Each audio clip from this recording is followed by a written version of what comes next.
Hello, hello, my friends. It is Hondo, and welcome back to the Knights of the Nerd Republic. You know what to do, and stay profitable.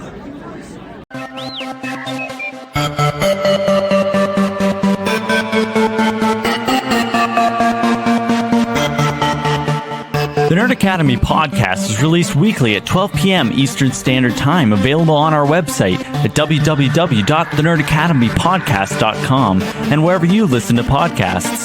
You can find the Nerd Academy podcast on Facebook, Twitter, Instagram, and YouTube. You can also help support the show by going to patreon.com/The Nerd Academy podcast, where every donation allows us to bring you more exciting content every week.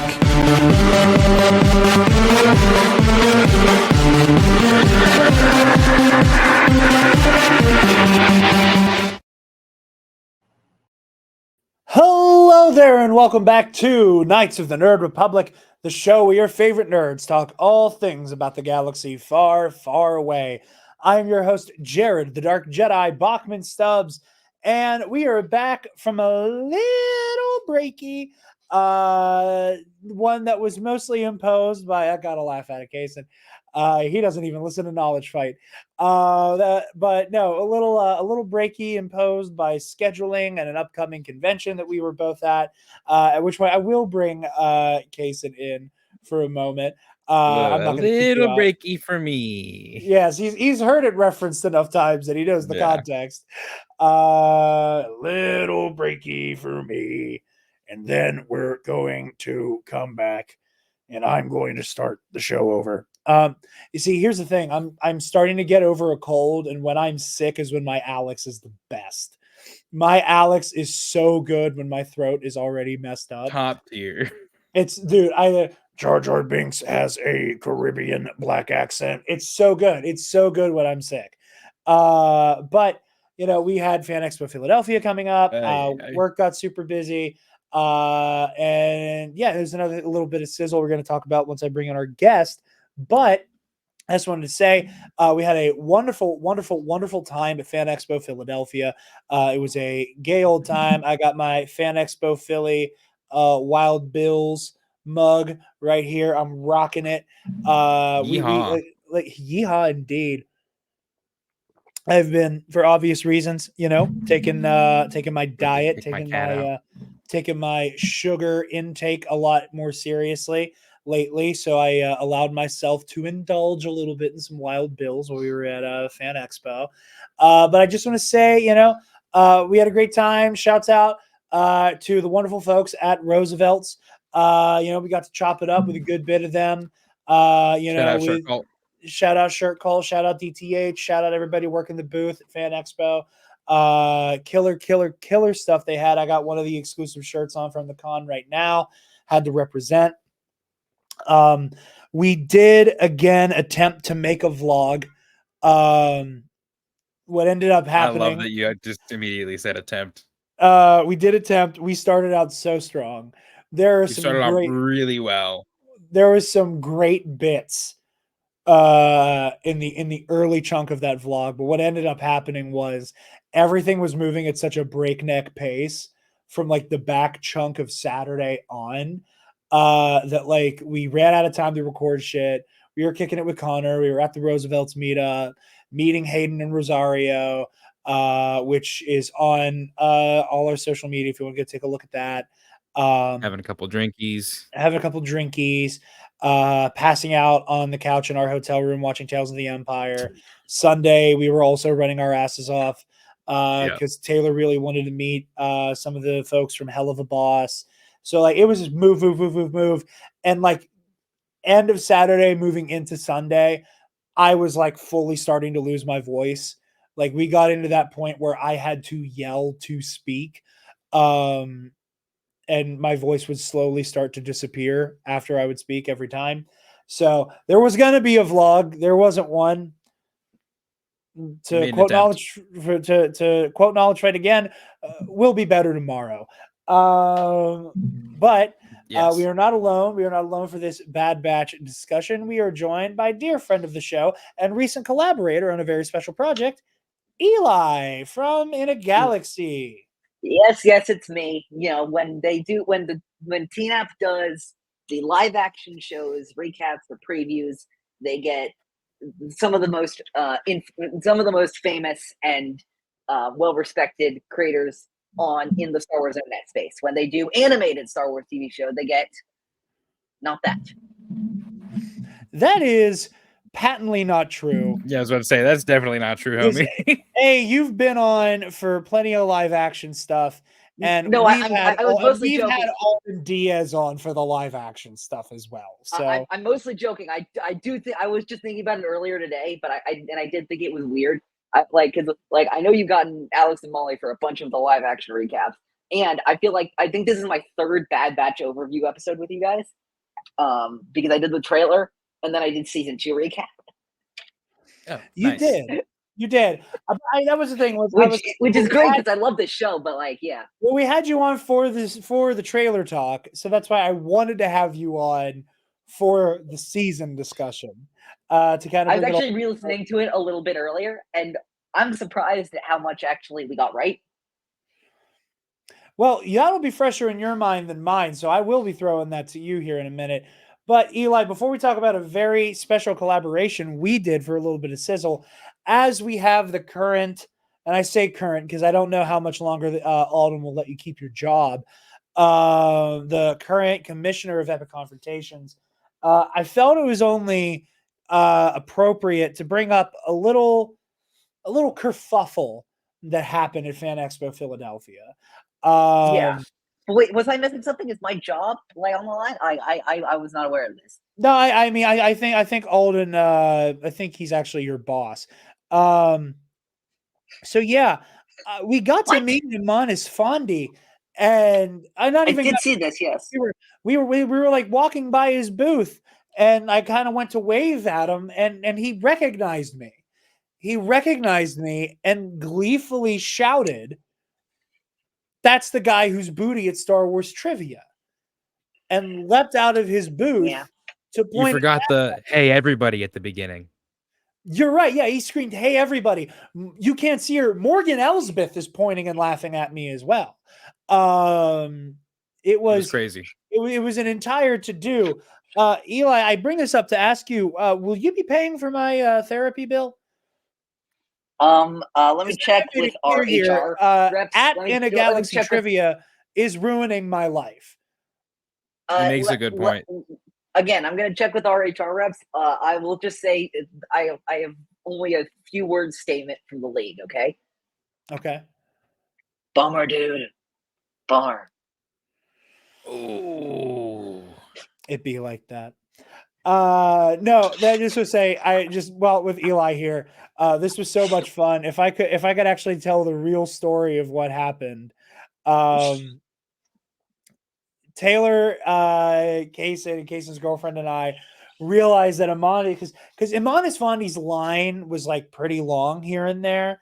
It was kind of touch and go, and with the stuff and the timing of stuff that we had going on, it was never quite a sure bet if we could get in line to meet him or not.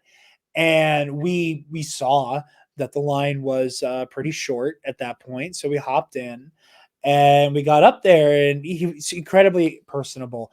He was so much fun to talk to. He seems like a stand-up guy. Yeah, oh my god, he was so fucking pleasant. He was so fucking pleasant, and he seemed so entertained and excited to talk to everybody, like genuinely so. Because like I've been to enough conventions to be able to tell when a celebrity guest is putting on airs and pretend want to fucking talk to somebody, and Iman Fondi, and you get it because it's a lot of people. Oh, it's a lot of people, and you're entitled to have your social battery run out of juice, even when you're being paid to sign pictures. But Iman, he was very entertained. We get up there, and. But yeah, no. So we got up to Iman. He's like, "Hey, man, it's a pleasure to meet you. It's really so cool." He's like, "It's great to meet you guys. What's that? How you enjoy? May the fourth be with you." Da, da, da, da. And I was like, "Yeah." And I was like, "So, I actually need to talk to you about something, Iman." Do you remember a few months ago? You filmed a cameo for about $45. A cameo was purchased from you that went something along the lines of, this is for Jarod the Dark Jedi, and the gears are turning at this point. And Kason, I'm gonna have you clip this out to put on social media, and you can put in your photos over this part, because Kason and his girlfriend are standing like a crisp 20 feet away. Because Kason got the genius idea to not tape, but photograph the conversation with Amon. And as we're talking, so this is Jarod the Dark Jedi. I heard that you love Star Wars, but you're pretty booty at Star Wars trivia. It's Star Wars trivia. And as I hit the word, and you're afraid of Alden, and you can't. Yeah. And as I hit the word booty, he gets this stunned face of realization and remembers it clear as day. And Kason photographed his face, and it looks like the meme of like Puppet Yoda falling down. Like that's the face he made. And he goes, "Oh my God." I'm like, "I'm Jarod the Dark Jedi, who's booty at Star Wars trivia. If anybody clips that, you'll hear from my fucking lawyer." But well, I know who's about to hear from your fucking lawyer now. Yeah, my lawyer. But watch Ionized Bastards. But so he's like, "Oh my God," he realizes it, and then he grabs my hands. He takes my hands in his. Ezra Bridger took my hands in his, and he said, "They paid me to say that, man. They paid me to say that." And I'm like, "Oh, I know, man. I know. It's okay." He's like, and then he told me, "Eli, this is the part I was waiting to tell you on air to your face." He's like, "Yeah, dude." He was like, "After that got posted, I'm not gonna lie, I was lurking on everybody's Twitter for a minute." He's like, "I was keeping up with the beef, and it's funny as hell." He's like, "Y'all go hard," and I was like, "Yeah." I was like, "We were in full like wrestling kayfabe for Star Wars trivia." And then the guy who was there with Morgan Elsbeth, who's with Diana Lee Inosanto. Anasanto, thank you. Diana Lee Kason can remember, Anasanto. and you can't. You're good. I wasn't sure if I was saying Anasanto correctly. But Diana Lee Anasanto's like person at the booth with her whips around, and he's like, "Did you just say kayfabe?" And I was like, "Yeah." He goes, "Are you a wrestler?" And I went, "Basically." And just like that too.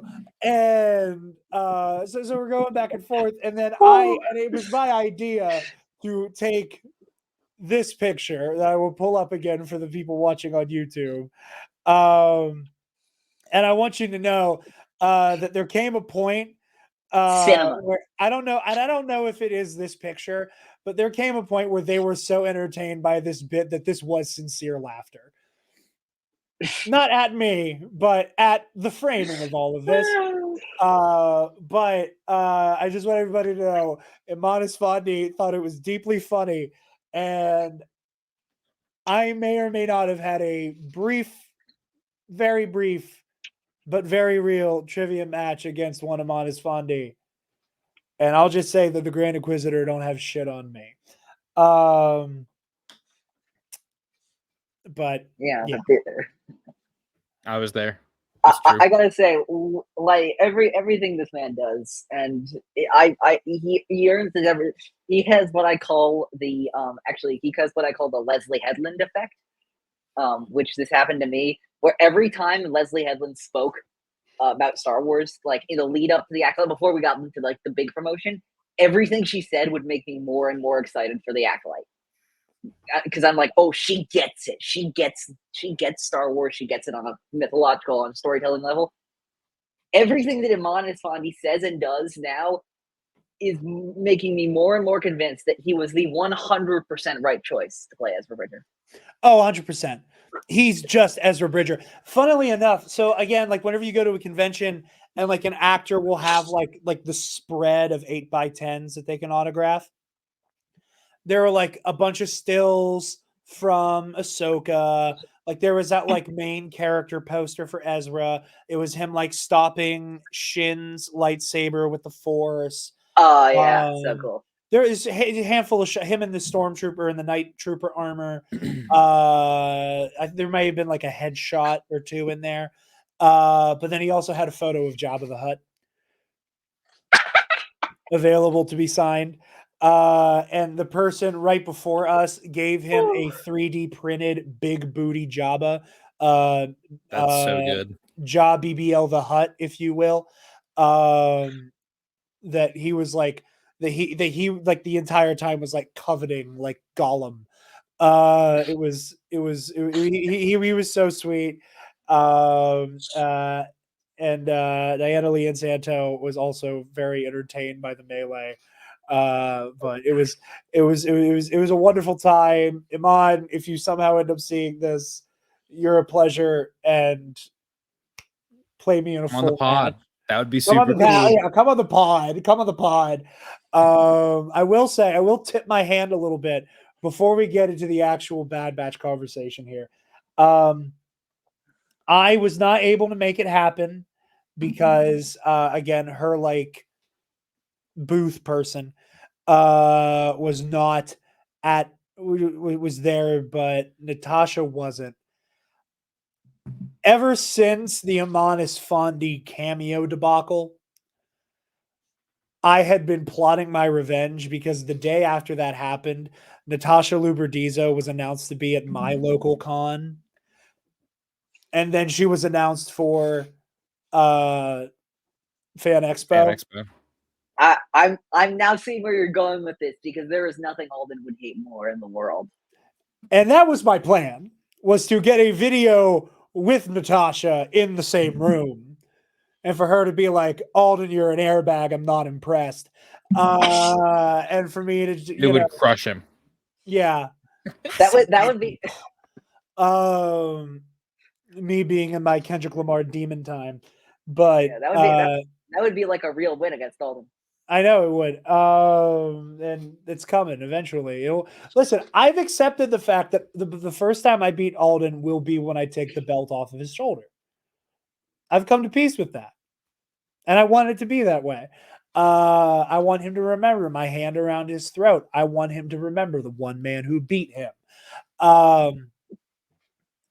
Kason knows the bars. Kason is just shaking his head. He's like, I can't. He's like, I can't believe I run with this motherfucker who's unironically quoting The Dark Knight Returns. But unironically quoting Old Man Bruce. Don't make me laugh. I'll start coughing. But anyway, all that to say, that little plot of mine didn't pan out because it was not on the like autograph selfie menu per se. But all of that to say, thank you to Amanis Fondi for perpetuating one of the funniest bits. And I maintain that I am the workhorse of Epic Confrontations because I let y'all do this shit to me. But no, I will 100% say that. No, yeah, 100% agree. But if we drag you through the mud like tantalizingly, and believe me, there were like I had about like literally as I was like thinking about like coming on this episode today, I'm like just like naturally in my head, it wasn't like I was trying or anything. I was like 3 like Jarod is bad at trivia jokes came into my head, and I did not say any of them here. So like I don't remember them either. So like whatever. But like but like no, we give you tons of shit, and you put on a great show, man. Hey, yeah, you gotta take some bumps. You know, if this really is our little trivia wrestling league, you gotta take a bump. And of course, that bit that would have been in the vlog was if we were good at vlogging. Or next time we do this, we just need to get GoPros and wear them all the time. You're right. Record literally everything. Kason, Taylor, Gabby, and I started pointing out expensive looking cars that we would be comfortable with running us over so that we could collect a big check. And I kept referring to it as taking a bump, like the wrestling term for getting hit really hard. To which Taylor eventually went, "You keep saying that's super loud, and people are gonna think you're a cokehead." But Yeah, anyway, we see like a Mercedes would be like, I'd take that bump. I'd take that bump. Then we'd see some like Toyota shit can and be like, no, not that one. I might get tetanus from that one. Right. But anyway, the Bad Batch.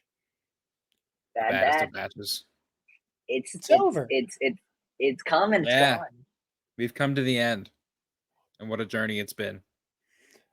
Eli, let's start by Amen. talking about the finale. Eli, how are you feeling going into the finale and coming out? You know, we're about a week or two removed from it at this point. Or no, just a week actually. So how are you feeling on the night of the final Bad Batch episode? I was going into the Bad Batch finale like that gift from The Simpsons. I'm in danger. Me too. I think a lot of us were, and frankly, the 4 horse people of the apocalypse, as they've been dubbed on Twitter, that would be the Kiner music account, Nashir Dalal's account, Jennifer Corbett's account, and Joel Aaron, who's the head like lighting and animation specialist at Lucasfilm Animation. We're not helping us very much. Thank you all for torturing us for this long. We really appreciate it. I will say that I think that going out of it, I was pleasantly surprised at how it came out. I do think, for my money, I would have liked a few more answers from the finale. It's not like the finale is ruined because we don't have these answers. It's like I still enjoyed the finale. It's one of my favorite episodes of the season. Probably not my favorite, but like one of my favorite. It has some kick-ass moments. It's a great episode. I do think though it could have benefited from just 5 extra minutes to wrap up just a few of the plot threads that had been like the questions that we'd had going in.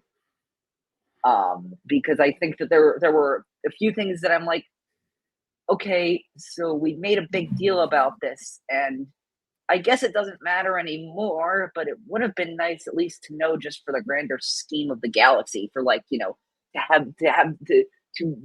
fully realize how this series and how Hunter and Wrecker and Crosshair and Echo and Omega left a bigger impact on the galaxy as a whole. Yeah.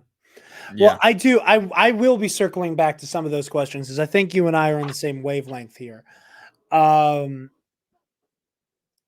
want to be very clear. Like that is like those are like strong nitpicks, but nitpicks at the end of the day. The emotional beats that the finale needed to hit, it hit all of them with stride. And God, don't talk to me about that epilogue. Oh, well, like, I hate to inform you, we will be getting to that. We will be talking about the epilogue. The epilogue fucking broke me. Dear God, so good. Sensational. Well, I said it. Sensational. That's his word. Cray, same question. How are you feeling going in and coming out? I also felt like I was in danger, as previously stated. I don't know why I suddenly went out of focus, but all right. Anyway, here we are. Feeling pretty good coming out too. I do kind of feel what you guys are saying though, with I would like to have seen more of like what the impact they had on the galaxy was. I mean, obviously, like the big one you realize is like Tantus is shut down, so like floating operation may not entirely stop, but at least takes a pretty big hit.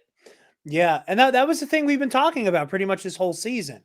You know, like was that idea that like they would cripple the operation on Wayland, on Mount Tantus, you know, to you kind of bring things to a screeching halt, and like and you know on that. Give me credit, they did that and they established that very well. We accomplished that mission. If I may say one of the things right now that I was hoping to see, I was hoping at some point in this season, like we all know what Project Necromancer is, but I wanted to see it spelled out explicitly. I wanted like in more certain terms, this is what Project Necromancer is. Like, you know, when they cut with Rampart and Nala Se at the end. I wish that cut wasn't there. I wish we actually had seen Rampart seeing what Project Necromancer actually was. Right. And Like like they've done again, sorry. we can glean enough. But like I would have liked to see it anyway. Right. If they had done like basically just like elongated that scene where they're going back and forth between Rampart and Alise and what Yeah. else is happening around the facility, and like just add like a couple extra things in there so you can get like Nalase being like, hey, the Emperor is trying to take these kids and turn them into him. And like how does the Zillow Beast relate to it all? Right. Yeah. Yeah, no, I am inclined to agree with that. You know, I think that I too wanted to see like I wanted that explicit like Project Necromancer discussion, you know, because like Project Necromancer is the idea that the Emperor will not, nor will he ever, have to grapple with his own mortal coil and or his own mortality, I should say. And that's been made pretty explicit. The thing that I think Alex Damon said this almost verbatim, where he was like, I wanted to see Palpatines and vats. Yeah. I wanted to see floating sheaves in Bacta tanks. And that I think it would have been fascinating to see. I think it would have been, super creepy. I think that it adds this level of like, I don't even want to say dramatic or tragic irony to the whole wrinkle of everything that's happened, is that the Bad Batch never knows. And I think that's fascinating. I don't think at any single fucking time does Hunter, Crosshair, or Wrecker, or Echo, or even Omega say the words Project Necromancer. They don't know what they did. Yeah. And that is fascinating. Because Kason, Yeah, you it use is. the verbiage of mission accomplished. What if They didn't Echo know. does? Because Echo was accessing the base, and he had a data pad plus his droid attachment arm. We don't know What if exactly what Echo accessed, and he would need to have that sort of stuff. Like the whole as we've seen in these last few episodes, Mount Tantis as a whole screams security clearance, and so like I don't know what Echo was able to get and what he wasn't able to get. Even Emery, I'm not sure if Emery knew exactly what was happening. That's very true. That's very true. I would also go so far as to say that again on that, like, they had their mission. What they don't realize is how their mission ultimately helped save the galaxy at large. That Echo did not go in there looking for what are they doing at Mount Tantis. What he knew was Omega's in trouble and they're fucking with clones. Yeah. And fixing that situation was kind of their only goal. And so on one hand, I don't so much need an answer as to what was their bigger impact on the galaxy, because we know it was you set back Project Necromancer at least several decades. What I wish we could have learned was how far along was it? Right. Yeah. As the joke. How close were we already? As the joke I've made several times on air of this is the difference between Zombie on a meat hook on Exegol and Matt Smith on Exegol. Yeah. Right. You know? Allegedly, but yeah. Allegedly, Matt Smith, who was supposed to play young Palpatine, like with all those caveats, but that's the difference, or at least I'm assuming that's what the difference is. Like if they had been at any point like we are on the verge of having like carbon copies of the Emperor's mind and body that he can use his dark powers to switch between on a whim, should he have to, we're ready to go. And we got all these young bucks in their 30s and 40s as opposed to this man who's pushing 70. A crisp 30 years shaved off, like I'm saying that to keep the Matt Smith thing up and running, but like still, like look, like we have all of these like fully grown young men versions of Sheev Palpatine ready to rock and roll. But yeah, no, for sure. And again, there are some of those answers I would have liked, but like at the end of the day, I am happy with what we got. I do wish we got that explicit look at Necromancer. Yeah, no, that is a very much a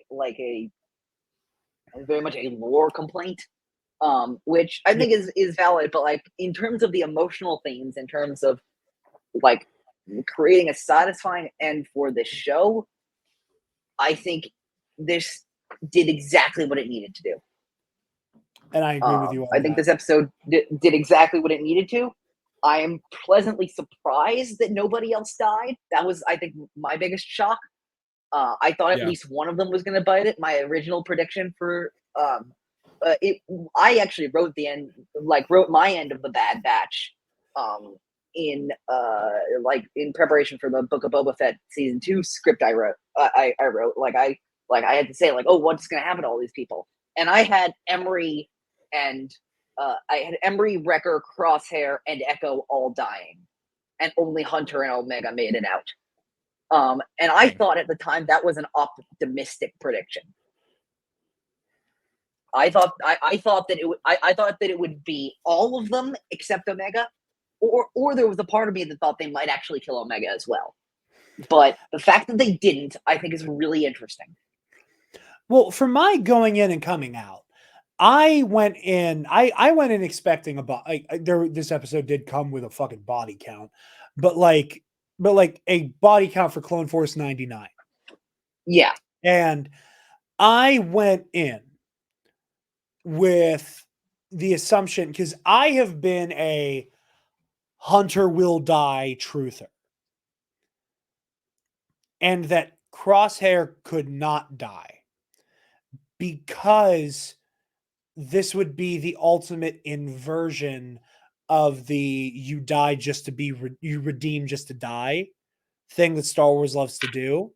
That it would be that moment of Crosshair having to accept, like, not only do you have to heal so that you can help everybody else heal, not only do you have to forgive yourself and move on, Crosshair, Hunter, am going to lay down my life so that you can get the team out of here.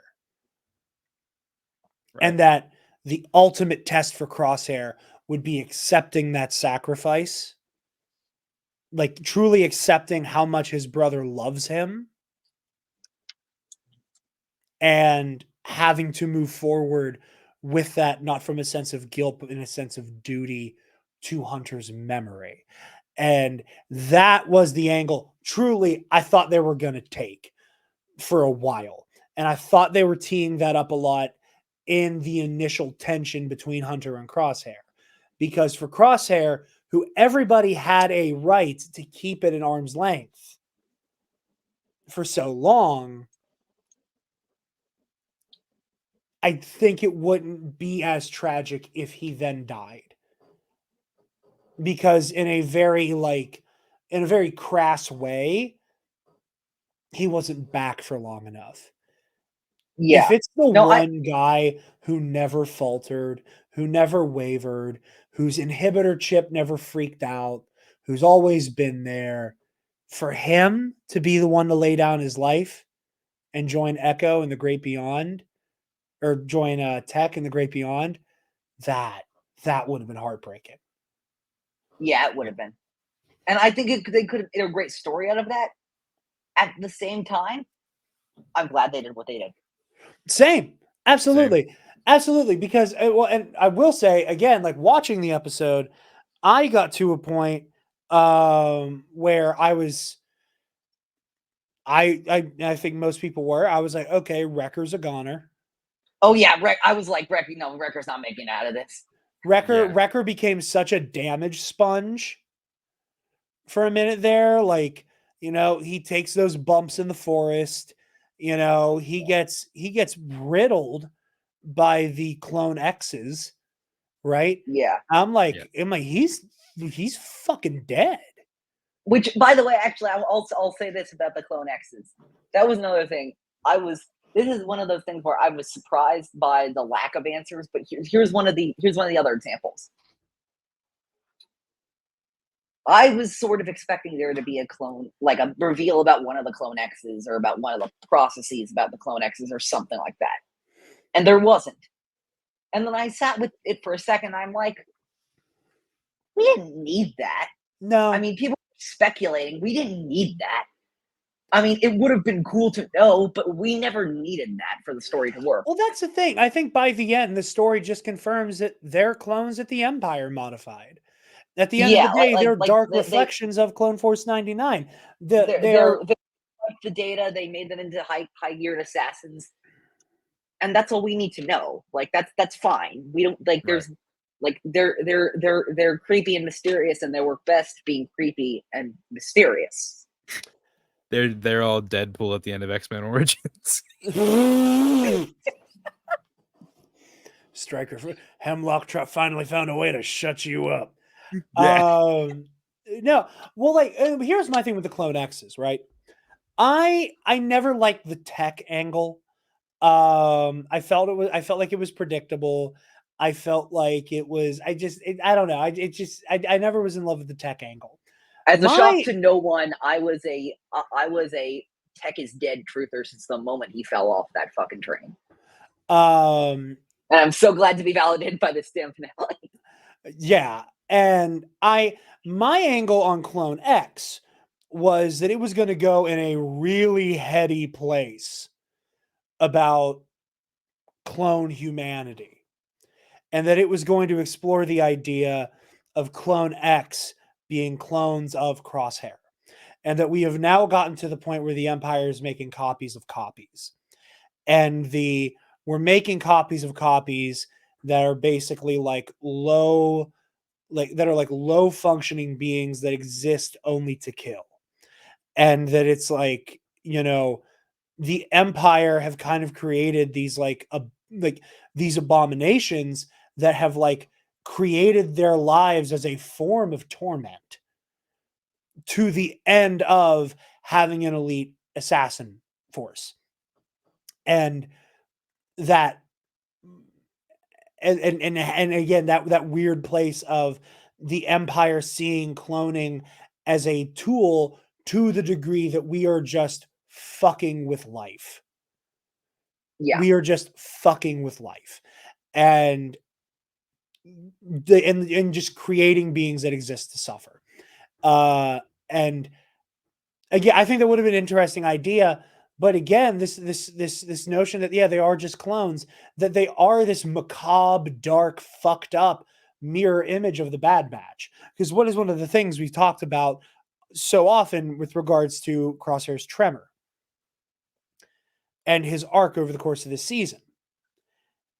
Everybody's Clone Force 99 superpower can very easily be adapted into some type of tool for civilian life. Yeah. Hunter's an incredible tracker. Tech was a savant with technology, hence the name. Wrecker is incredibly strong. There's all kinds of practical applications for that. Echo, again, it's kind of the same thing as Tech, but more, no pun intended. Echo's a human droid. Integrated. It's more integrated. Like all of them have these like incredible things that they can do that don't necessarily have to be applied on the battlefield. Crosshair exists to shoot. He shoots good. That's it. That's all he could ever do. You shoot good. he shoot good, bang bang, shoot real good. good, and except for the one time he didn't. except for all these times he Yeah. hasn't. Well, I'm talking about like the one major time Yeah, at point of no return. but so you take that idea of Clone Force 99 could live beyond being soldiers if they can see the way that their gifts go beyond warfare. So then we take that and we expand it to the Empire has created this heinous mirror image of Clone Force 99 that their great gifts are murder, are death, are bringing devastation. And that's all they can do.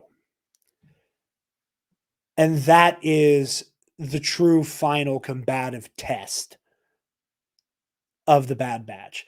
I think that's incredible. And the fact that they are just normal clones that, clearly have some type of enhancement.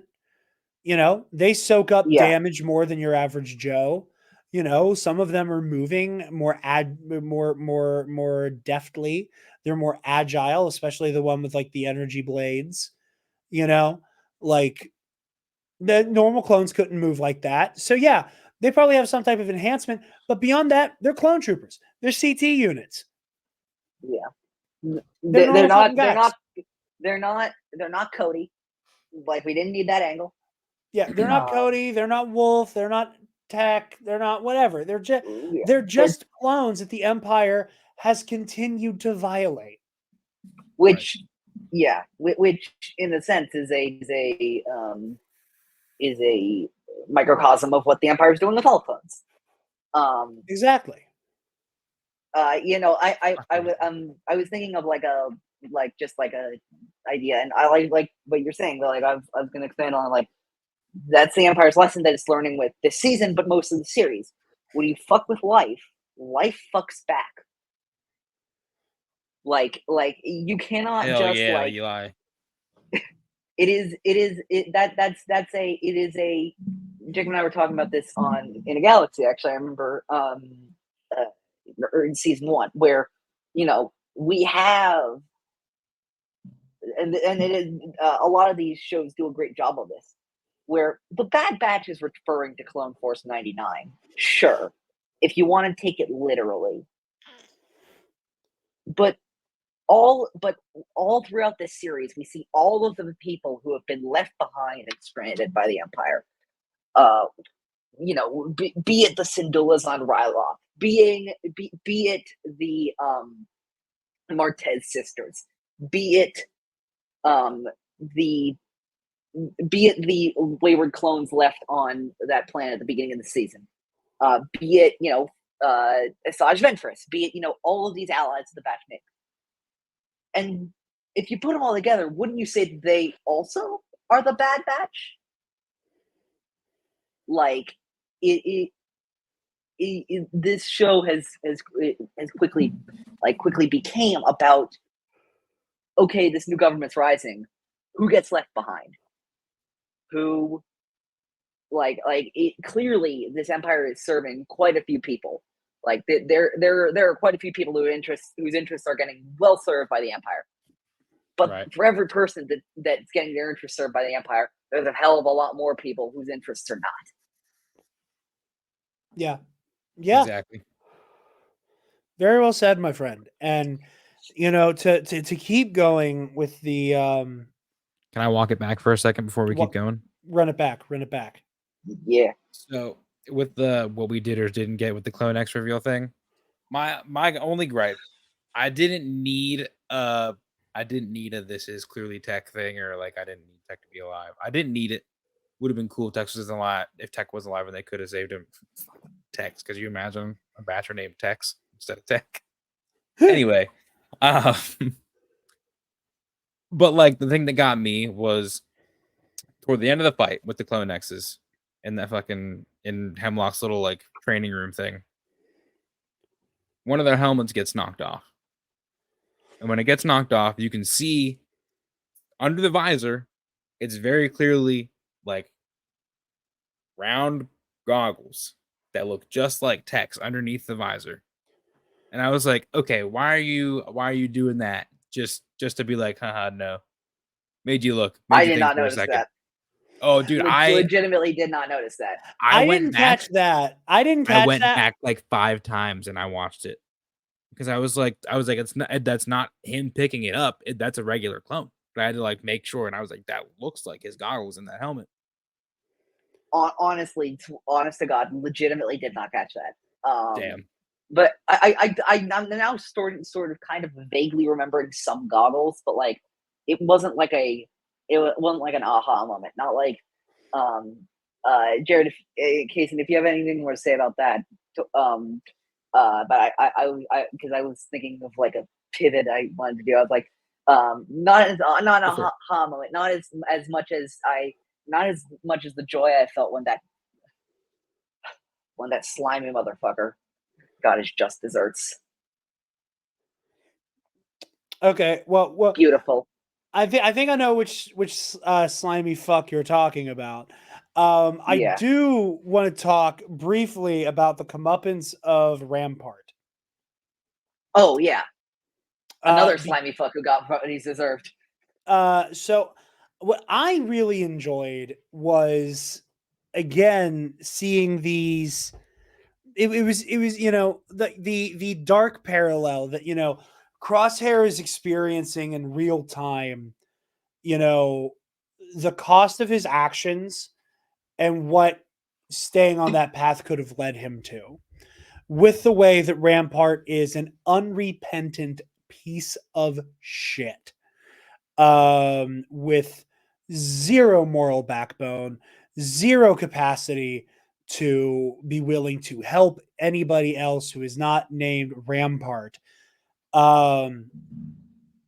That seeing that selfishness and just watching him fully double down on it. There at no point was there ever an implication that Admiral Rampart could ever had any idea or desire to do the right thing. No, He doesn't he was even in for number one, baby. he doesn't even have like a Miggs Mayfeld moment where he snaps because of how personal it is.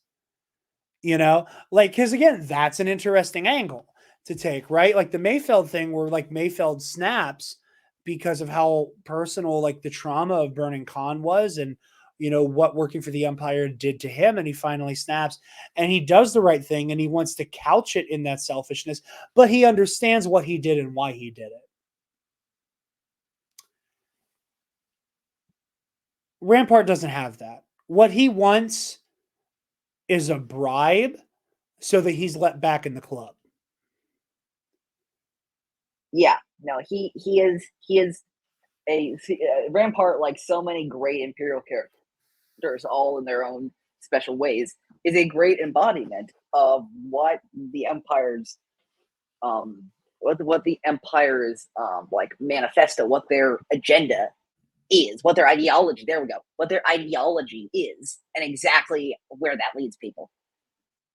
You can look at him. You can look at Cyril Karn is another one that I'm thinking of. That's a really great example. You can even play the long game and look at Wilhelm Tarkin.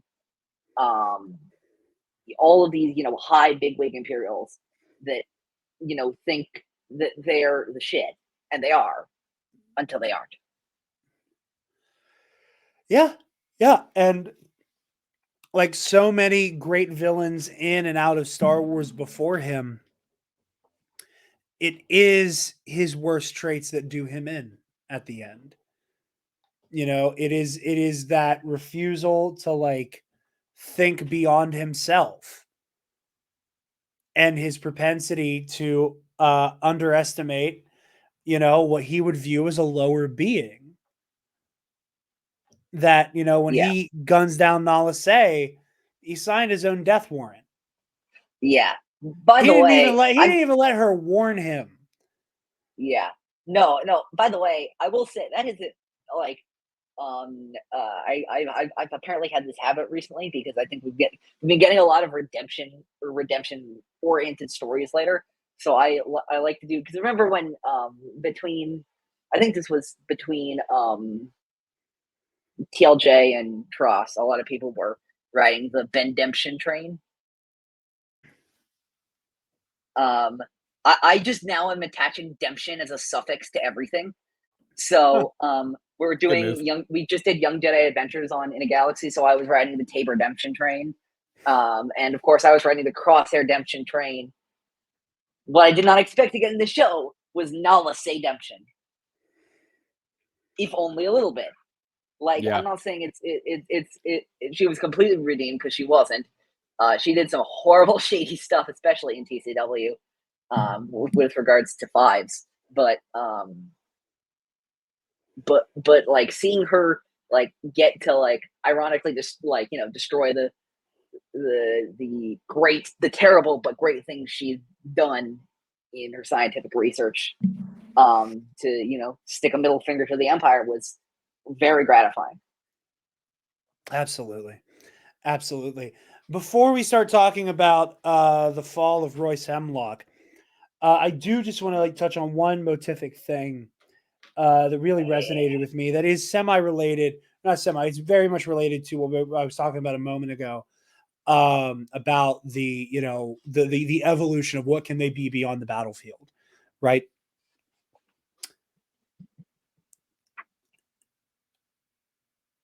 I love the idea that this permanent reminder that all he can ever be is a killer. And that now that he's lost his ability to be a killer, he is nothing with his shaky right hand. Yeah. That had he not lost his hand, I think there is a part of Crosshair that will spend the rest of his life pondering, what am I if not this? Yeah. Yes, I absolutely. can be a brother, father, uncle to Omega, the best brother, father, uncle I can be. I Best can brother, uncle. help my brothers as best as I can. I can move heaven and earth for all of the clones in the galaxy. And I can do my best to do that. At the end of the day, I was bred to be a killer. Yeah. And I think that the best answer to that question was that the Empire, the violated clones the Empire sicked on them, took that away. So that now that he doesn't have to look at it, now that he doesn't have to feel the shake, he can move on. You know, it's almost like this show's version of Vader accidentally absolving Obi-Wan. Yeah. I was gonna make another comparison of something I know that like there are some people in the community, like, and I'm not trying to like substitute them or anything. Like I think their opinions are valid, but like who disliked how the Darksaber was destroyed at the end of Mandalorian season 3. But I actually really like it, and here's why. Because Moff Gideon said something like this to Bo at the time he did it. You know, you're nothing without your trinkets, basically. And it's true. The Mandalorians let themselves, for centuries, be ruled by a sword. And who claimed true ownership to the sword? But of course, Mandalorians are more than the sword, and they needed to become that if they were to persevere. So to have Moff Gideon say, "Hey, I'm going to take away the thing that I think means everything to you," and then have Bo-Katan say, "No, we're much more than that, and we've evolved past that. That was a sword. It was a good sword, but it was a sword." And same thing with Crosshair. Like you know, obviously getting your hand cut off is not good or anything, but like you know, like you think I'm just bang bang shoot shoot. No, I'm so much more. And let me prove it to you. Yeah. Yeah. Yeah, it is. It really is a great cocktail of that and the, you didn't kill Anakin Skywalker. I did. I'm not your failure, Obi-Wan. Like Yeah. it is kind of that perfect cocktail. And again, it evolving, and this is where we could segue into the Hemlock stuff.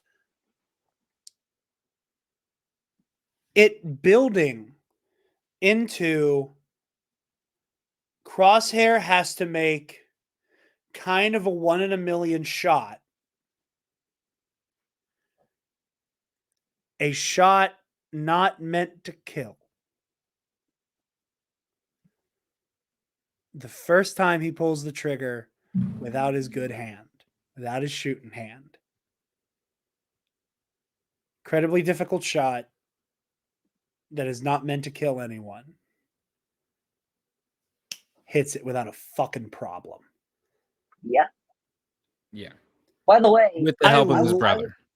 With the help of his brother, he's had the most static with. Yeah. By the way, Even before the Empire. I will argue, and we'll get into this later because I sense I have a controversial opinion about this on the show. But yeah, was that a story thing? Absolutely. But you know what I also think that was? That was What? the will of the Force, baby. That was the will of the Force. Oh, that yeah. I love that I love, and this is the part that's gonna piss off people. I love that Crosshair had a Force sensitive moment in the show, and Omega ended up not.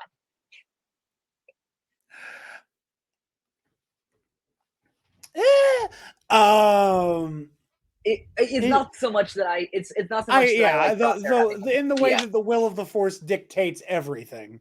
And I wasn't really rooting for Crosshair to have it. I was just really rooting. I thought the whole thing. I know this is a controversial thing, but I did not really like the Harbinger was an episode that just didn't land for me for a bunch of reasons.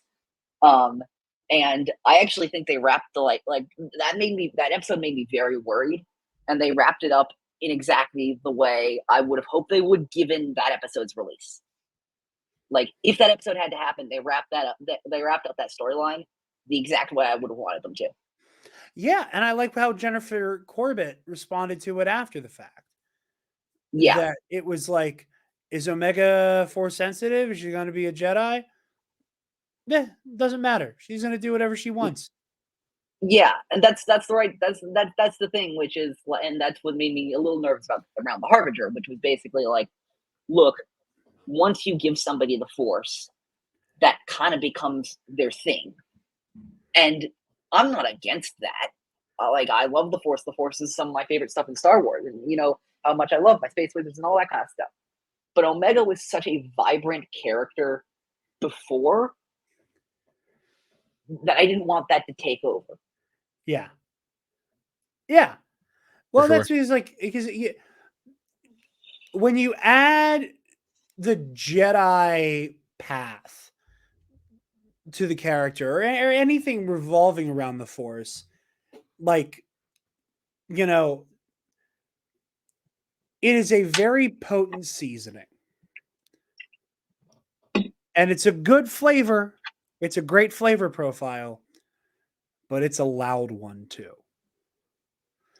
And it will dominate the characterization that for the rest of this character's existence, their relationship to their compassion, their empathy, their anger, and their frustration will always kind of be the linchpin of their character for the rest of their time within the canon. Is that it will all kind of focus on their ability to choose between light and dark. And that's great. And that I encourage that. My thing is do that up front. Yeah. Do that up front. Yeah. I love ice cream. I don't want ice cream on my burger. I will say there's one exception that I do think they actually did make work with this. And I will admit I was skeptical of this at the beginning. But I do think they made Jedi Sabine work. Yeah. Yeah, and it's all in the framing, and it's all in that her path to becoming a Jedi is rooted in the are you doing this for the right reasons? And the unconventionality of it. Yeah, for sure. But yeah, so that scumfuck Royce Hemlock finally got his. You're You know, So I was satisfying. So satisfying. I was the Zillow Beast is going to eat Hemlock truther. same. I There was a were little quite bit a lot of disappointed. people who were thinking that. There were a lot of people thinking that. I was kind of indifferent on it. I'm like, I don't really care how he dies as long as he does. It wasn't even something I was Dicey pulling dice. for. It just it was just something that I was like, oh, this feels like something that's clearly going to happen, right? And then it doesn't. The Zillow Beast escapes into the forests of Wayland. And I'm like, okay. So that's not how Hemlock dies. Cool. And Yeah, also, who's gonna deal with that later? I hope the Zillow Beast just finds a cave and is hanging out. Yeah, the Hope he's Zilla happy, Beast, dude. the Zilla Beast deserves he or her or whoever, however they identify, they deserve to be living their best life. Honestly, like they were cloned and experimented by the Empire out of a species that was in tunnels of Malastare for hundreds of years. Like they deserve to vibe, man. That's what they deserve. The Zillobowski. And whenever the intro started, and I don't know why, like this was the first time I noticed it and went, huh, was that the rating on the episode was TVPG, which I'm sure every single episode of this show has been. And it was like moderate violence. So like in my mind, I was like, okay, so Hemlock is probably like a ship is going to explode, or he'll be caught in the blast of Tantus, or the Zillow Beast is gonna eat him. Like nothing too crazy or graphic. And then this episode got kind of wildly violent in the middle. And then Like he for got Star popped. Wars Yeah. for Star Wars animation, it kind of got wildly violent. Chopper style body counts. Yeah, like, and again, and don't make me laugh. I will start coughing. But like, you know, like again, like Crosshair loses his hand, and like we don't see it happen, but like that every moment leading up to that is brutal. The way he's getting It is. strong armed, like this episode's pretty fucking vicious. Like we see the Zillow Beast like kill dudes, not just eat them, not like wreckage go flying. Like we see the Zillow Beast just crush a dude. Yeah, I do think it's important to remember though, and I really like this. I think this is something that Corbett herself said beginning of the show, and I think this is a really interesting lens to put on it because it gets something really interesting. The Clone Wars, as we know, I mean, it violates this all the time, but the Clone Wars is a kid's show. The Clone Wars was meant for the next generation of Star Wars fans, just like the originals and prequels were. So is Rebels. Clone Wars was meant for Clone Wars kids. Rebels was meant for Rebels kids. Resistance was meant for Resistance kids. The Bad Batch was meant for Clone Wars kids. Not Bad Batch kids, Clone Wars kids. It was meant for the kids who had grown up with the Clone Wars, got to know these characters, gotten to love a lot of these characters, and now we're grown up and like facing their own stuff of their own. Yeah, and I said I didn't know what to expect, you know, with however Hemlock would die. What I wasn't expecting was him taking a pin to the artery in his thigh, which again had nothing else happened to him, and Hemlock was left on Wayland, he would have died. Pretty gruesome death. And then Omega gets out of the way. And then they filled this son of a bitch with so much plasma, he was a small star for a minute. Yeah. And then he fell how many hundreds of feet straight down. Now, I don't think he was breathing by the time his feet left that platform. But he 'Cause definitely wasn't by they the time he pop hit the him ground. like 5 times. The thing They go, get him. pew. Yeah, they both just unload. Like if that happened in Battlefront, both of their blasters overheated. Yeah. Oh yeah. Like, Well, here's the that thing, was and the Star Wars version of unloading a clip. Yeah. Well, here's the thing. I think they built that up to deserve it. Because I will say, not since Ponkrell have I seen. Yes, I know the reference I just made. Not since Ponkrell have I seen a Star Wars villain more universally with the fandom being like, yeah, fuck that guy. Like everybody just was like, yeah, no, this guy's creepy. And this guy is a horrible and atrocious human being. And I will credit Jimmy Simpson. Like, what a incredible portrayal. Like, truly sinister. Like Corbett posted. She posted a. She was like, "There's one frame of the finale that I want framed." I'm calling up right now. And then she's like, "It's just perfection." And I agree with her. I didn't like catch it the first time, but upon like thinking about it, it's when Hemlock's torturing Hunter and Wrecker and Crosshair, and he goes, "But I still have you." And like it is so foreboding. It is like it's true horrific. I hope they burn in hell. Get it, Sam. Death to all of them. Yeah. But I still have you as like genuinely like creepy levels only surpassed by Palpatine. Yeah. Yeah. Oh my god. Like yeah, you're absolutely right. There's never been a Star Wars character since Ponkrell that I think the entire fandom has universally gone, kill him, make it hurt. Like, oh, kill him. You know, like again, like he's one of those he's one of those few Star Wars villains that like everybody is like he deserves to fucking die. Like there are apologists for every Star Wars villain. There are people who love Thrawn so much that they have convinced themselves that Thrawn is some complicated, morally ambiguous character. And some of them even write him. Some of them even write him. Isn't that crazy, folks? Please cut that out if you want to. Like, no, you just caught me off guard. I wasn't ready for that counter punch out of nowhere. Like some people are convinced, like, oh yeah, Thrawn bombed civilian areas. Like, come on, you know, like, and then there are more defensible villains to go to bat for, like Maul.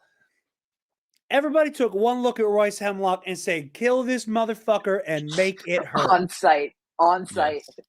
Kill him and make it hurt.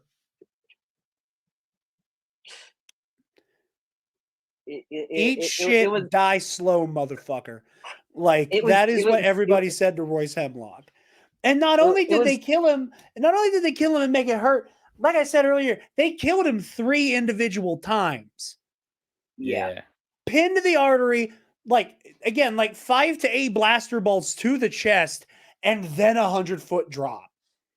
Yeah. That's how you make sure a motherfucker is dead in Star Wars. Yeah, you know, he ain't coming back. There's a line that Cad Bane says in TCW where he goes, something about you'll be sorry when I plug you full of laser bolts. And you could see that visual. That is the first time that we got the like actual visual definition of plug you full of laser bolts. Is what happened to Hemlock. Yeah, this man got Ayla Secura'd. Yeah, but we actually saw it. Actually saw the details. Echo was not nice. to the Clone X's. Echo was mean to those motherfuckers too.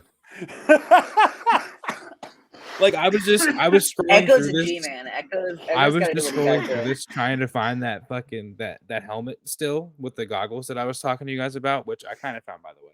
It's the clone that had the swords. Don't give us a strike, Disney, but you can see those two little dots there.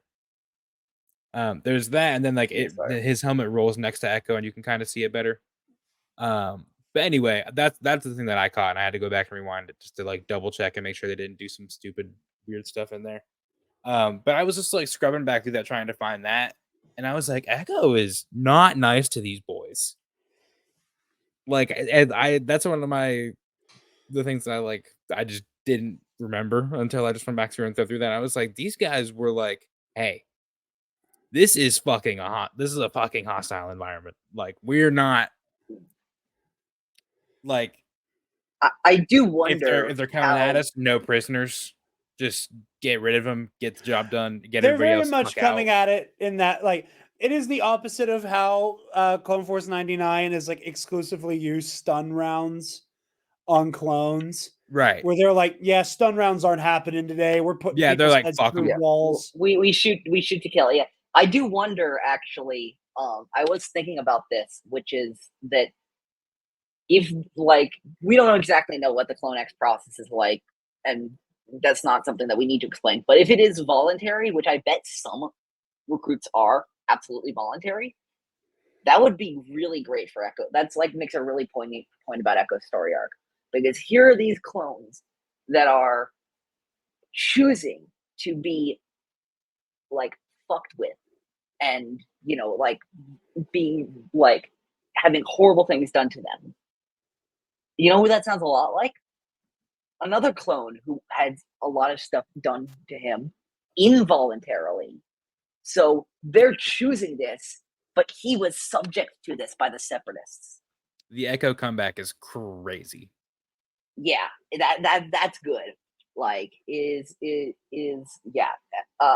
I'm interested actually. Like there's a lot of talk, and I'm sure we'll get into this later, but like about what the next animated show will be, and if it will be like if like the Bad Batch will be a backdoor pilot for another show, maybe is my answer. Right, But like a Rex and Echo adventures. yeah, and Emery, Rex, Echo, and Emery. I'm really interested to see, especially like because like yeah, Emery seems interested in that brief part in trying to find more clones.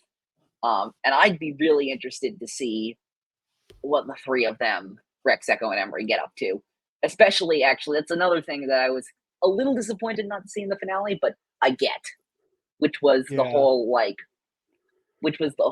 oh, I thought there were going to be a bunch of clones dying, and then Rex, Gregor, and Wolf would be the only ones who survived. They would go to Sealos, and they'd wait there until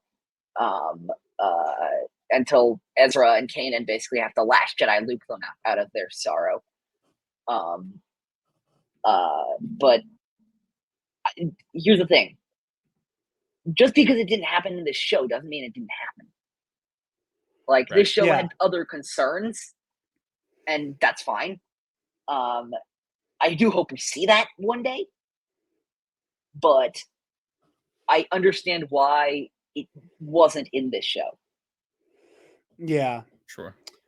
Well, I do want to kind of bring this home with the ending and the epilogue, because, we, like you said, we talked about it at the beginning, this idea that what, who would make it out and who wouldn't. And, yes, Clone Force 99 did not make it out fully formed. They did not make it out with as many members as they started with. And, I don't want to underplay Tech's death and his sacrifice, but, the team that remained got home to Pabu safe. Yeah.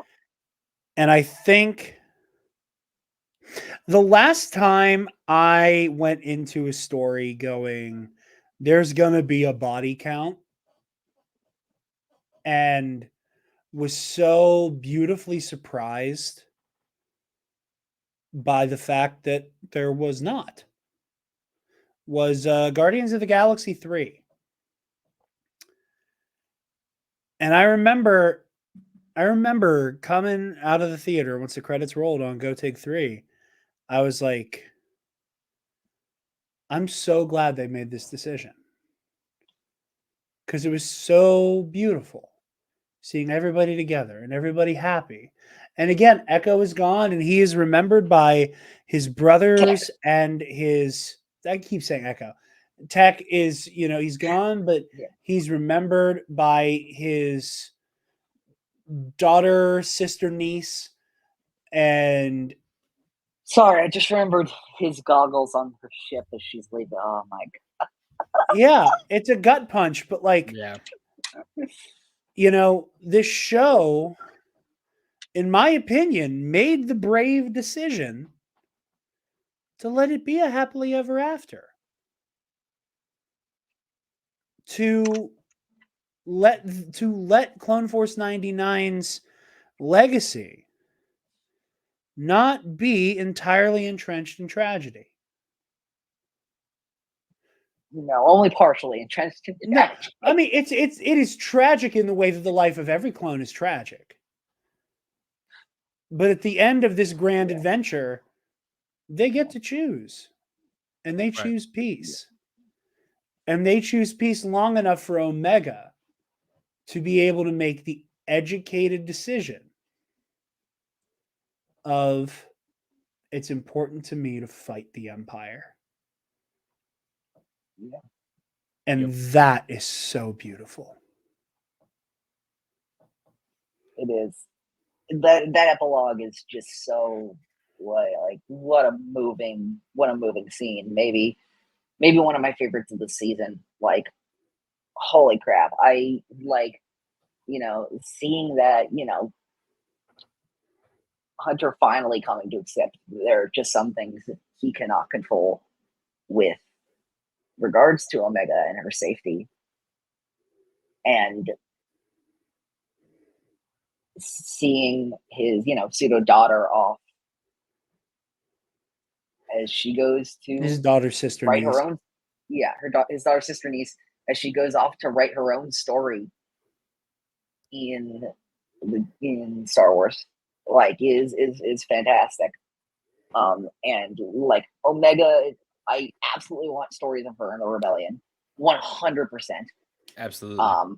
I want her. I want her. I know that there are a lot of people. I want her in the Resistance too. I was actually just thinking the other day. Legitimately, I was just thinking. I was inspired by a tweet I saw somebody post. I forget who it was. I think it was maybe our mutual on Twitter, Noah at Keldor Jedi. I think maybe it was him. But like somebody was tweeting about a potential like a Resistance season 3 they wanted to put. And I'm like, what if we put what if we put an older Omega in Resistance season 3 to help, as well as Leia and Lando in the time between TLJ and Truss as like the elder statespeople and the guides. What if Omega's there too? And what if she's there to pass on the lessons of Clone Force 99 to these young bucks, to this strange girl from Jakku and the ex-Stormtrooper? Like, I think that would be really cool. And like there's a bunch of characters, like there's a bunch of new characters. And that's actually another thing that I appreciate about the show, and that I think that has that Star Wars has done very well, that from George's original vision, because George emphasized this a lot, and new Star Wars has emphasized this a lot. To quote our great philosopher Whitney Houston, I believe that children are our future. It's always about the next generation. It is always about the young ones are unaffected as of yet by the world and its evils, and they're the one to make it a better place. We see this all over the place, and of course it was Omega in this show. and I think they handled that arc of her learning about how the galaxy works, but also keeping her pureness, like keeping that wide-eyed look at the galaxy intact. Yeah. And I think that's that, and it's something that I'm hoping that will be explored as well with Kata Akuna in Jedi 3 when that comes out. Yes. I think they'll probably explore it a little bit more with Grogu as the Grogu saga continues its journey, but it's a great little beat.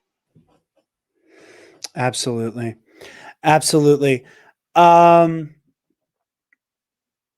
Eli, that's a perfect bow to put on this. Do we have anything else, or are we ready to bring this home? So the only other thing that came to my mind was I saw some people saying they think we might get Ultra Omega in Andor new season. I was like, that could be kind of cool. But I don't know. Cool. They might make me like Andor. No, it was a joke. That was a joke, everybody. No, that'd be great. That'd be great. I'd love it. I don't think it's gonna happen, but I'd love it. Right. That's kind of where I'm at. I'm like, I feel like it's too close to take like what just happened at the end of this and put it in there, but we'll see. I think credit to Tony. He watched all of Rebels. I'm pretty sure in preparation for season 2 of Andor. That's commitment right there. He likes to act like he's too cool for school, but he did his homework. Well, and Eli started doing Andor bait, but I wanted to play this in honor of him cooking so much with that closing thought. This motherfucker don't miss. No, he's fucking good. That motherfucker don't miss, man. He's good. In the heat of battle, he don't miss. No. In the heat of controversy, he don't miss. No. I appreciate it. Thank you very much. I was just gonna say, I think like I could see the conversation happening in my head with Pablo Hidalgo, where Pablo Hidalgo was like, we could put Omega in this show, and Tony would go, "Oh, who?"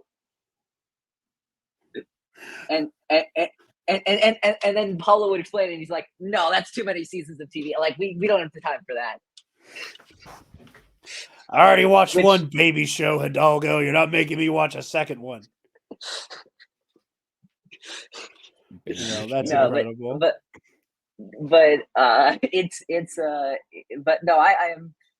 I'm genuinely excited for what's next, whatever animated show is next, because I cannot imagine that they're not working on something.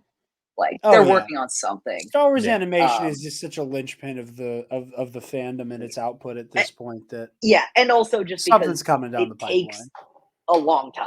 It takes a notoriously long time to produce, just because of how animation works and all that kind of stuff. Speaking of actually fun animation projects that are coming, I want to address my name on here, because God, if there's an animation project I'm excited for, it's Rebuild the Galaxy. Of course you are. Yeah. I saw that trailer and I was like, this is really, I'm really excited for this.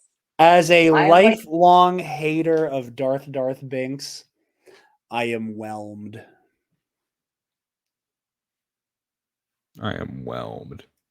It was look, I know that there are mixed feelings, especially among our friend group, about we should get a Star Wars what if and all that kind of stuff. Like, I know there are mixed feelings. I will say that I am one of the more favorable towards it, not because I don't think that there are problems with how people not because I don't think there are problems with how people utilize what if storytelling, but because I think that those problems are a bug. I think those problems are people misusing it, not inherent to it. That's fair. I think that done by good hands, and I think we are in good hands with this. It can be very thought-provoking. I think so too. My only trepidation, I guess, would be that any type of what if we ever got, I would prefer it to be in a more serious context than a Lego show starring Jedi Bob and Darth Binks. But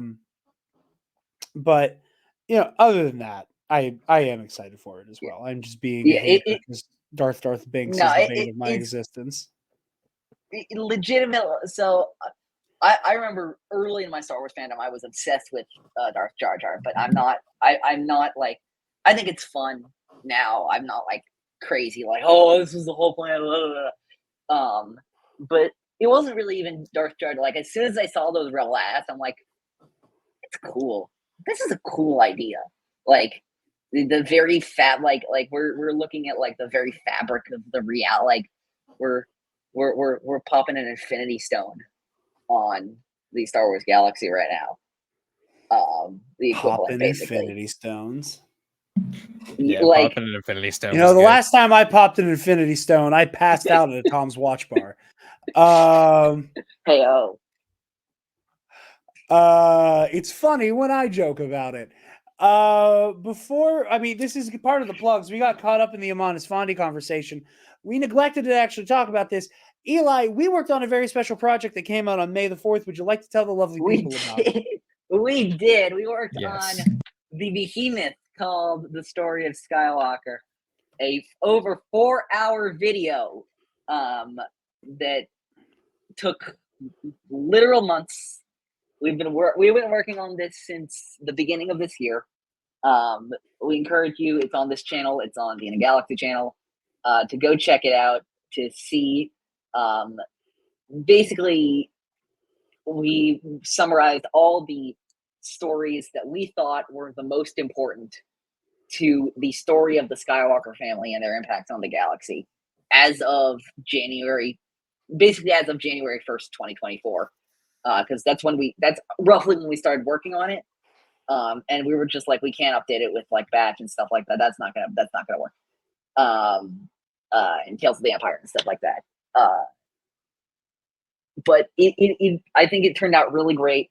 I'm really excited. All the hard work that both Jarod and I put into it. I think it's really cool. Mostly Eli. Mostly Eli. Eli gets the dub for this one. Yeah, I'm He did the heavy lifting. I'll give myself most of the credit. I will also give quite a bit of the percentage to my computer, which I think wants to kill me now, which honestly fair. Because I worked this thing like so hard. As one of our favorite people to quote, "You worked it like a dog." Like a dog, folks, like a dog. But yeah, so go check that out. Obviously, Star Wars in a Galaxy, Epic Confrontations. Somebody has a match coming up. Kind of snuck up on me because I'm like, oh yeah, it is May now, isn't it? I have what I've started calling in my head my number 2 contender match. Yeah, that's basically what it is. If I win this matchup against Page Turners, they were not host Brennan Marr. I get my number 1 contender shot, and then I get to play whoever wins between Jerry and Alden. And which is also later this month. Who I want that to be. But yeah, two matches this month, the 2 that Jarod just mentioned. Alden versus Jerry, which is going to be a historic match, our first ever live 7-round match. The test of which was actually I was helped by this guy up here, who beat Scotty J-Ro in an untelevised 7-round match that he played in the bathtub. I was weighing in my head if I was going to mention it was in the bathtub or not. That was the most batshit recording I've ever seen of all time. And it's Scotty, so that's saying something. But yeah. So go check out all the Eli stuff. Also, Ionized Bastards, Star Wars RPG show on all remaining systems is back. We have a new episode out now. We should be recording our next episode next week, which will also feature Eli. Yeah, I'm so excited. I'm so excited to be doing the Vespers crew. Michael has been. I can't say much about the character, but Michael, like I've already seen, like I'm starting to put the pieces together about exactly how I'm getting involved with the story, I think I can say this. Here's what I can say. I think there'll be an interesting character dynamic between my character and Halek Slifer. Well, I would like to read for the class before we go an exchange I had with Eli. Uh-oh.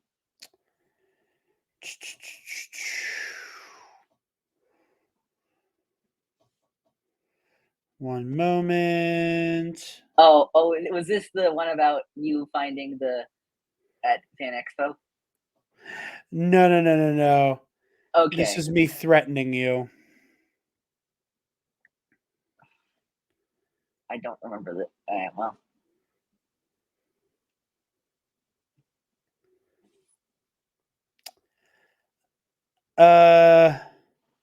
So this was me teasing the next episode. And this is me referring to the fact that Michael made me cry for the first time in the last episode of Ionized Bastards. Eli texts me, just saw your Bastards tweet. Rutro, what am I walking into? I said, here's the thing, Eli. It may not be the Jedi way to avenge the wronged, but it's Fabin's way. Eli says, that crystal ain't getting purified anytime soon, is it? To which I replied, and if your character is aligned with Vera or the Death Chemist, you're not making it past the halfway point of the episode. Smiley face. And then he almost spoiled something for me, and I told him not to, and then I said, but just know, everyone is on site at this point. I will happily take motherfuckers alive, but no one is getting away. By the way, I can actually... Except for salvage. If I have my way, it's Control-Alt-Delete. I confirmed this with Michael. The character who my character is working for is not the Death Chemist. Good. Yeah. I'm happy for you. I'm glad for you, Eli. Yeah, it's not. Because we will get to do PvP D&D play for the first time if that were the case. Yeah, no. And if you're working for Vera Doxos, your little ass is still on the menu. Yeah, no. There is only so much I know about my character, but yeah, we'll have to. I'm very excited. It's a smaller role, but I think it'll be fun. I am very excited, my friend. Kason, where can the lovely people find you, my friend? I'm on Twitter and Instagram at CrayBreezy, as you can see under my name here. I'm here most of the time. I manage a band, deathcore. If you like deathcore, the name is Belvebeth. Just go to my profiles to find them. It's too hard to try to spell it on your own or try to say it on your own. You've tried with everyone. It doesn't work.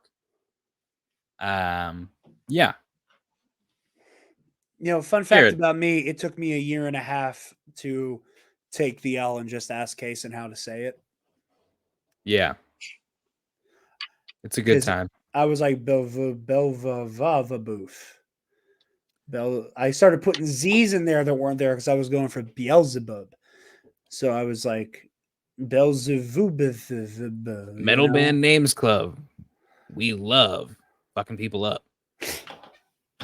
Indeed. Anyway, Jarod. Yes. Where? Hey.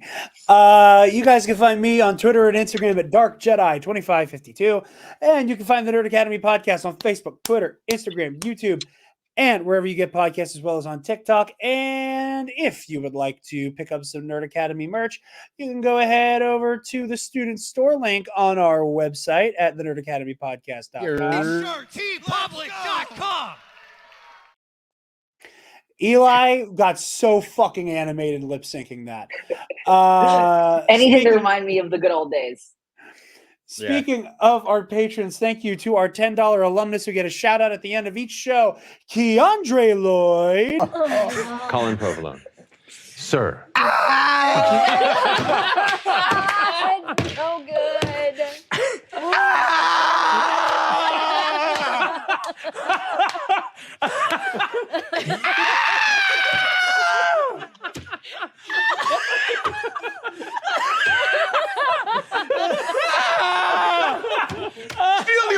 Colin. Steal yourself. This is me stealing myself.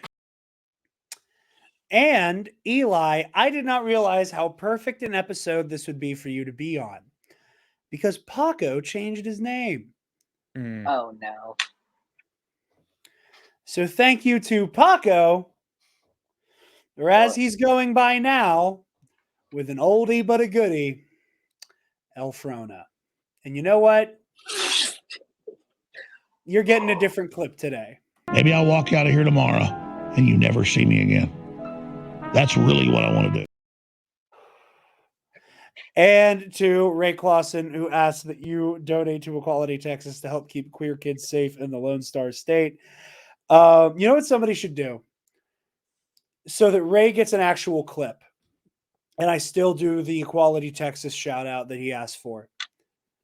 Is that somebody should make one of those, like, the same clip playing like 100 times type compilations, and just be a wall of me saying donate to Equality Texas to help keep queer kids safe in the Lone Star State, which is a thing I'm like 70% sure I made up.